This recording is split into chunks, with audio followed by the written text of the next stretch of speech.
मैं हूं भगवान जगन्नाथ। मैं वही हूं जो युगों युगों से पूरी नगरी में रथ पर सवार होकर चलता आ रहा हूं। पर आज मैं तुम्हें अपने रहस्य का वो सत्य बताने आया हूं जिसे केवल भाग्यशाली ही जान पाते हैं।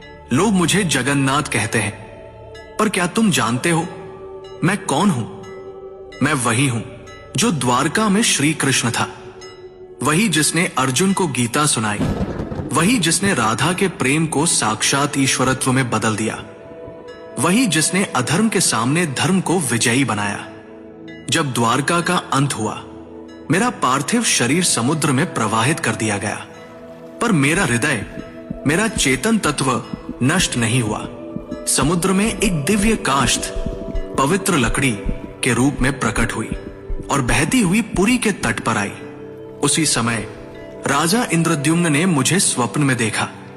हे राजन, ये कोई साधारण लकड़ी नहीं, ये मेरा शरीर है, इससे मेरा विग्रह बनवाओ। राजा ने आदेश दिया। मूर्ति बनाने के लिए एक वृद्ध पुरुष प्रकट हुए।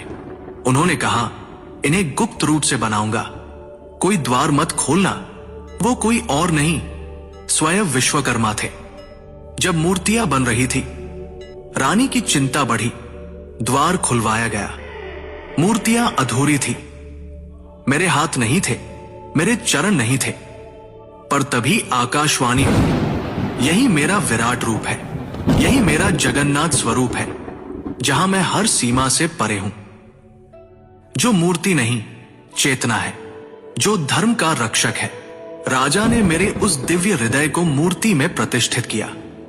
वो हृदय जो श्री कृष्ण रूपी मेरी चेतना का केंद्र था, वो आज भी मेरी मूर्ति में वास करता है। हर 12 से 19 वर्षों में जब मेरी मूर्तियां बदली जाती हैं, उस हृदय को गुप्त रूप से नव विग्रह में स्थापित किया जाता है।